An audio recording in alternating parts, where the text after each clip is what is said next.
Good morning, everybody, and welcome to the kitchen. Today we are going to make Irish soda bread. Delicious. Okay, so we need 8.5 ounces of raisins, and we're going to rehydrate them, so I've got those.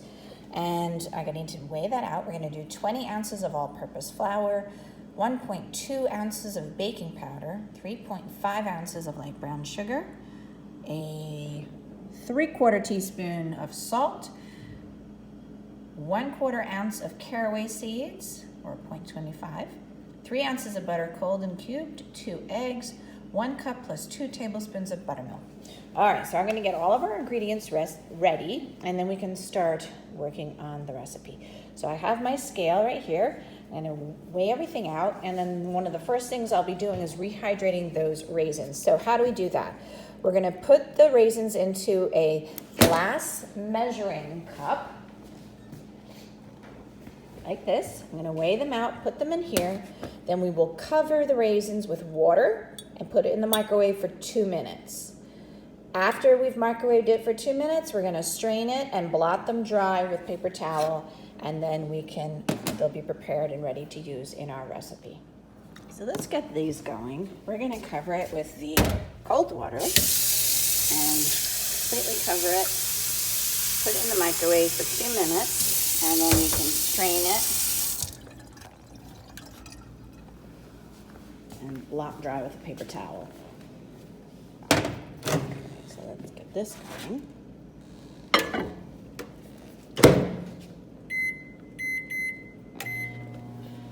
All right, so we're getting our mise en place ready, and I'm weighing everything out. And if you recall, I want to make sure our recipes have not only weight measurements, but cup measurements. So I have been tabulating how much all of these equal.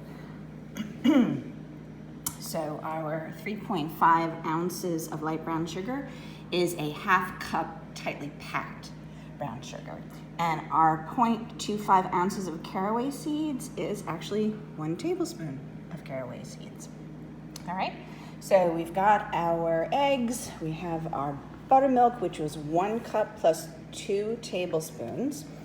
Here are the caraway seeds. We gotta finish measuring our salt and our baking powder, figuring out how many cups are in 20 ounces of flour, and then we can start getting everything together in the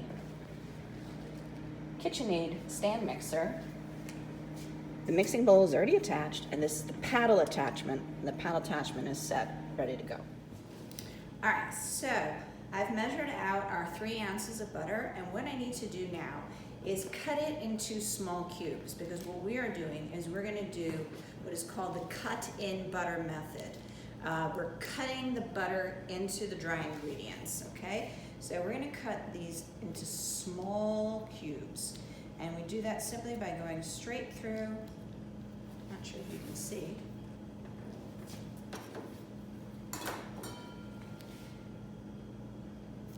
Like so.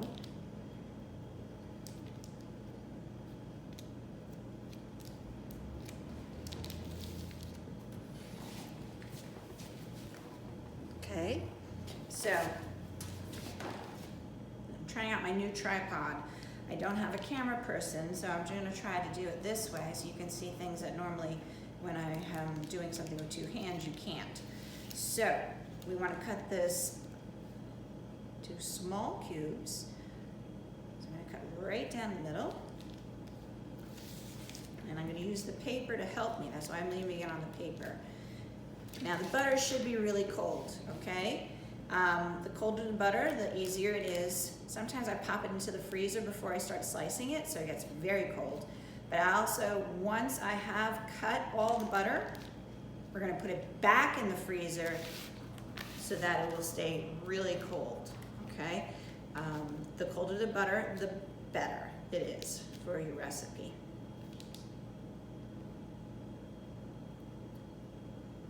All right, and now, also because it is on the paper, it's a lot easy. You just pick it up and put it in the freezer. Okay, so cut and butter method is where you have all the dry ingredients in the bowl to start off with, and then you add your wet ingredients. So I'm gonna have to add in our baking powder, flour, salt, caraway seeds, and brown sugar. Get them paddled together, and then we can start adding in the butter. So our 4 1/4 cups of all-purpose flour is right here. Here's our 1 tablespoon of caraway seeds, our baking powder, our salt, and our brown sugar. And so we're gonna get that mixed together first, and then we can put the butter in and do the cut-in butter. So we are locking our mixer into place, plugging it in, and on low speed. We're just gonna mix that all together.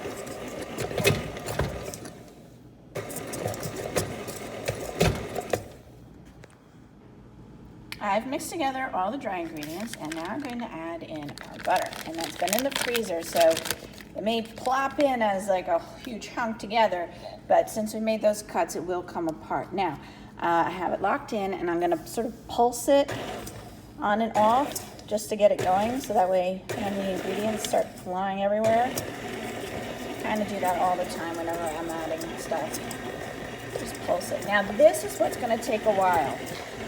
We're looking for the butter to get broken up into tiny, tiny pieces so that the mixture resembles sand and we don't have any lumps of butter left. So that will take a while.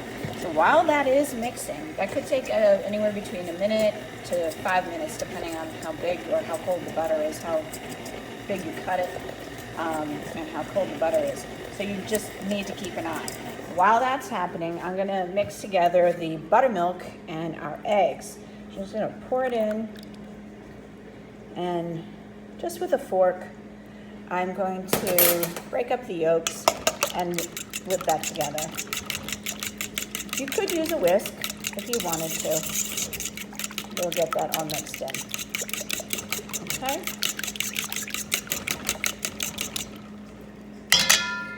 All right, so that will be ready to mix in as soon as our butter mixture resembles sand. All right, so I'm trying to show you, I hope you can see. Now it looks like sand, okay? And I don't see any chunks of butter left. There's no hunks of butter in here.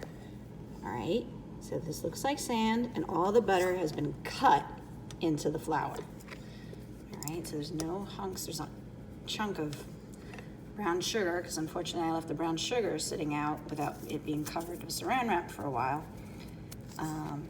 So just remember that. If you measure your brown sugar ahead of time and leave it sitting out, always cover it with saran wrap or it tends to harden. Now, what we're gonna do is we're gonna add in our buttermilk and eggs. And we're just gonna pour that all in at once.